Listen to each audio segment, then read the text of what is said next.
The scream came first. Sharp, muffled, and out of place in a restaurant where every sound was meant to be perfect. Ethan Cole had always been the kind of man who owned silence. When he entered a room, conversations died. When he smiled, people agreed. And when he raised his voice, even the walls seemed to listen. But that night, power took an uglier form. Ava Cole, his wife, sat at the table in her pale, blue maternity dress, her hand resting protectively over her swollen belly. Her lips trembled as she whispered something. Something small, human, maybe even hopeful. Ethan's expression hardened, and before anyone could react, his hand flew across the table. The slap echoed through the luxury dining hall like a gunshot. A champagne glass toppled. Forks froze midair. No one breathed. A billionaire, a pregnant woman, and 100 witnesses, none daring to move. Ethan leaned forward, his jaw tight, his voice venomous. "You don't correct me in public," he hissed. "Do you understand me?" Ava nodded through tears, her hands trembling. She tried to smile, tried to make it smaller than it was. But there was no way to hide a bruise when 100 eyes had already seen it bloom. A waiter turned his head away. A manager whispered, "Stay out of it." Even the security guards, his own employees, stood frozen, caught between morality and money. No one spoke, no one helped, until the door opened.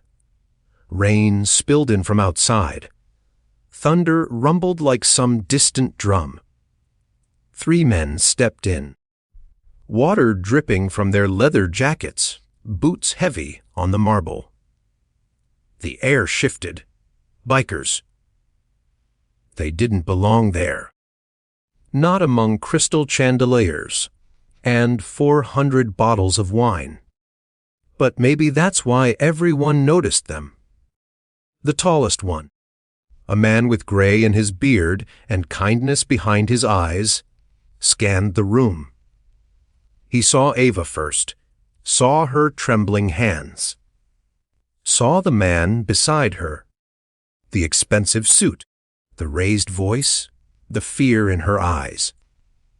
And without a word, he started walking toward her. Ethan turned, annoyance flashing across his face. "This is a private venue," he said coldly. "You're not welcome here." The biker didn't stop. "Neither is what you're doing." Gasps rippled across the room. Ethan laughed, the kind of laugh only men who believe they're untouchable can manage. "You know who I am." "Yeah," the biker said softly. "A coward with money." The tension cracked like lightning. One of the other bikers took a step forward, then another, flanking the leader. The entire room leaned in, waiting to see how far they'd go. Ethan squared his shoulders, his pride more fragile than he'd ever admit. "You'll regret stepping into this," he said. The biker smiled faintly. "Maybe. But I'd regret walking out more." The crowd stirred. Small movements, whispers, shifting weight. The fear that had frozen them began to melt, replaced by something that looked a lot like courage. Ava's tears rolled freely now. Her voice was soft, almost a whisper. "Please," she said. "Don't. Don't make this worse." The biker crouched beside her, his tone gentle. "Ma'am, you didn't do anything wrong." Ethan stepped forward, rage twisting his features. "Get away from her!"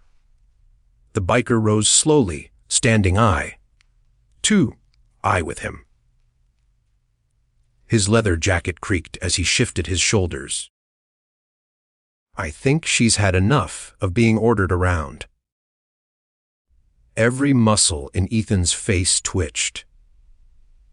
He raised his hand, maybe out of habit, maybe out of impulse. But before he could touch her again, the biker's hand caught his wrist midair. The entire room gasped. Ethan's mouth opened, but no words came. He looked down at the biker's grip, firm, unflinching, and for the first time that night, he looked small.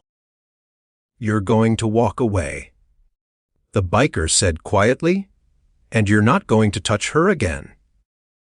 Ever." A pause. A heartbeat.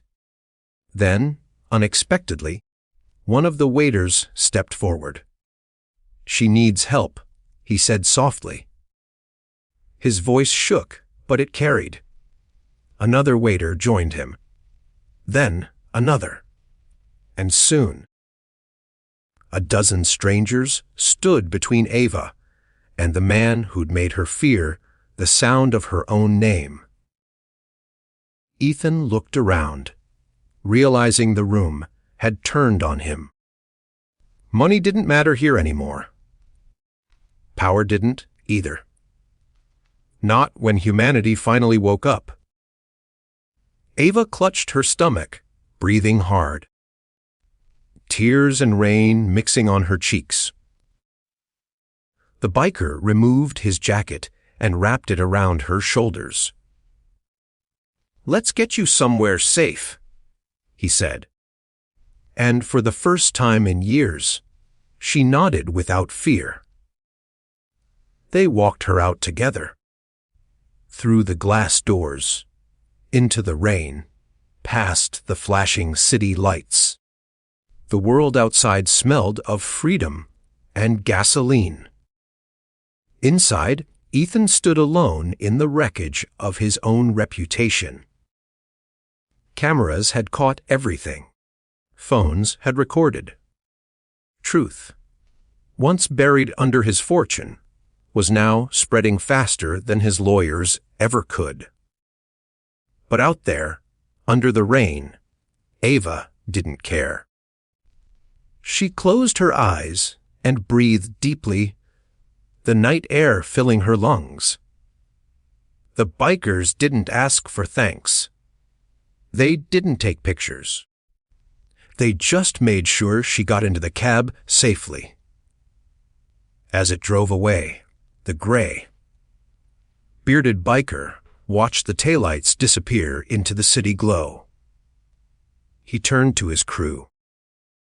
"Funny?" he said quietly. "We were just stopping in for a burger." They shared a small, tired laugh before walking back into the rain, their engines rumbling like distant thunder. Somewhere behind them, in a world of headlines and broken glass, a new story had just begun. Ava's story.